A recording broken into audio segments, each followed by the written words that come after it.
समाज सेवी बलराज सिंह जनता के समक्ष हैं और इनसे करते हैं खास मुलाकात। जो अस्पतालों में हो रहा गोरख धंधा किस तरह से रोका जाए और किस तरह का चल रहा है, इस विषय पर संपूर्ण चर्चा करते हैं। बोलो जी। जय हिंद, जय भारत। दोस्तों, जैसा आज हम प्राइवेट अस्पतालों की स्थिति हमने अपने अनुभव से देखी है, वह मैं आपके साथ शेयर करने जा रहा हूँ। किसी भी 95% प्राइवेट अस्पतालों में अगर आप जाते हैं तो वहाँ के डॉक्टर्स या उस अस्पताल के जो डिसीजंस हैं वो ये हैं कि आप एक छोटी सी बीमारी को लेके जाते हैं, वो 8 से 10 गोलियां कम से कम डेली खाने के लिए आपके लिए लिख देते हैं। उसी बीमारी को आप किसी सरकारी अस्पताल में जाएंगे लेकर के, तो वो डॉक्टर्स उन गोलियों की जगह 1 या 2 गोली आपको लिखेगा, टैबलेट्स, और उसी से आप ठीक हो जाएंगे। लेकिन जो आपको प्राइवेट हॉस्पिटल में 7 से 8 गोलियां दी गई हैं, उनका आपके बॉडी पर और गलत इम्पैक्ट पड़ेगा। आप एक बीमारी के लिए गए थे, उसके साथ आप 2 या 3 बीमारियां साथ वापस के लेकर के आते हैं। उनका आपकी किडनियों पर, उनका आपके लीवर पर, उनका आपकी पूरी बॉडी पार्ट्स पर गलत इम्पैक्ट पड़ता है और आप एक दोबारा से एक बिग बीमारी की तरफ, एक मेजर बीमारी की तरफ बढ़ने लगते हैं। इस तरीके से पूरे गौतम बुद्ध नगर में पूरे भारतवर्ष के लोग आए हुए हैं। वो पूरे भारतवर्ष के लोग जो मेहनत करके पढ़ लिख के आए हैं और यहाँ लाखों रुपए की सैलरी पा करके सरकार को टैक्स देते हैं, सरकार का इनकम सोर्स बनते हैं, उसके बावजूद भी उनके साथ मेडिकल के नाम पर जो चल रहा है, किसी भी छोटी बीमारी में प्राइवेट हॉस्पिटलों से एडमिट करते हैं, एक्स्ट्रा दवाइयाँ खिलाते हैं, एक्स्ट्रा पैसे बनाते हैं और उसके साथ एक तरीके से उसके हेल्थ के साथ, कस्टमर के हेल्थ के साथ एक मजाक होता है। मैं इस बात से बड़ा पीड़ित हूँ। ऐसा कई बार मैंने अनुभव किया है और आपने भी किया होगा। एक बार हेल्थ कार्ड को आप किस नजरिए से देखते हैं? जो हेल्थ कार्ड को लेकर के आप किसी भी प्राइवेट हॉस्पिटल में जाते हैं तो वो तुरंत हेल्थ कार्ड देखते ही आपको एडमिट होने की सलाह देता है। ये आपको रिक्वायर्ड है एडमिट होना या नहीं है, लेकिन आपको एडमिट होने के लिए एडवाइज करेगा, आप एडमिट हो जाइए।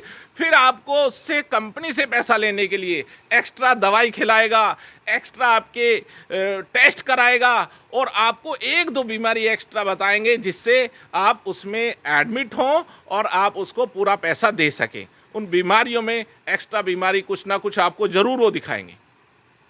अगर हम सरकारी अस्पताल की भी बात करें तो सरकार ने वहाँ पे इंफ्रास्ट्रक्चर, वहाँ पे मैन पावर्स को इस तरीके से प्लान किया हुआ है कि वो 2-2 महीने की वेटिंग टाइम, किसी बीमारी का आप टेस्ट कराने लेके जाएं तो वो 2 महीना, 1 महीना, 3 महीना, यहाँ तक कि एम्स के सामने तो लोग 6-6 महीने लौटे रहते हैं। गरीब आदमी, उनकी कोई सुनता नहीं है। बीमारी में से वो डॉक्टर के पास पहुंचने से पहले ही अस्पताल के बाहर दम तोड़ देते हैं। ऐसी स्थिति हमारी मेडिकल व्यवस्था की है। 1947 में आज़ाद हो गए, उसके बाद हमने गवर्नमेंट हॉस्पिटल बनाए। आज 80% हमारे पास प्राइवेट हॉस्पिटल हैं। गवर्नमेंट ने गवर्नमेंट हॉस्पिटलों में इन्वेस्टमेंट बंद कर रखी है, उसमें अपना कोई प्लान लेके नहीं आ रहे हैं, कोई अच्छी पॉलिसी नहीं लेकर को हर इसमें इंटरफेयर करना चाहिए कि किसी बीमारी में कितना मैक्सिमम बिल हो सकता है और पूर्ण रूप से मेडिकल सुविधा को अपने कंट्रोल में लेना चाहिए, चाहे वो प्राइवेट सिस्टम हो, चाहे वो गवर्नमेंट सिस्टम हो। और मैं तो ये कहूँगा 80% हॉस्पिटल गवर्नमेंट के होने चाहिए। 20% जो प्रीमियम कस्टमर्स हैं, जो इनके पास टाइम नहीं है, जो प्राइवेट गवर्नमेंट हॉस्पिटल में जाना ही नहीं चाहते, उनके लिए आप प्राइवेट इंफ्रास्ट्रक्चर खड़ा कर सकते हैं। लेकिन देश की आबादी, देश की 60% आबादी बिलो पॉवर्टी लाइन है, उनके लिए गवर्नमेंट फैसिलिटी होना और वहाँ पे time to time doctor available होना और उनकी जांच समय से होना, ये हमारे देश के लोगों का अधिकार है और उन्हें ये अधिकार मिलना चाहिए। दोस्तों, मैं आज से 20 साल पहले अपने फादर को लेके फोर्टिस हॉस्पिटल गया था। उसमें उन्होंने फादर को कैंसर घोषित कर दिया और मुझसे ये बोला कि आपके फादर 2 या 3 महीने में गुजर जाएंगे। इनको कैंसर 90% इनकी बॉडी में फैल चुका है।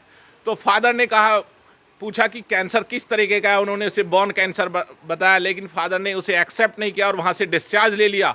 फिर हम उसके बाद cancer institute Delhi cancer board गए, उन्होंने 2 महीने बाद कहा इन्हें कोई कैंसर नहीं है। फोर्टिस अस्पताल की वो रिपोर्ट आज भी हमारे पास है जिसमें स्पष्ट लिखा हुआ है कि इन्हें बोन कैंसर है, और उस 2007 से वो 2023 तक जिए, उन्हें कोई बोन कैंसर के लक्षण नहीं थे। इसे देखते हुए लगता है कि hospitals, private hospitals money mind हो चुके हैं। कितने साल जिए थे? 6 अप्रॉक्स, और उन्हें कोई भी बोन कैंसर का हमने ट्रीटमेंट नहीं कराया अप्रॉक्स 16 ईयर्स उसके बाद, 2007 के बाद। तो कोई कैंसर उसमें नहीं आया। उसके बाद 2 महीने बाद हमने दिल्ली कैंसर बोर्ड में जांच भी कराई, उन्होंने भी उसे रिफ्यूज कर दिया कि इन्हें कोई कैंसर नहीं है। ये स्थिति है।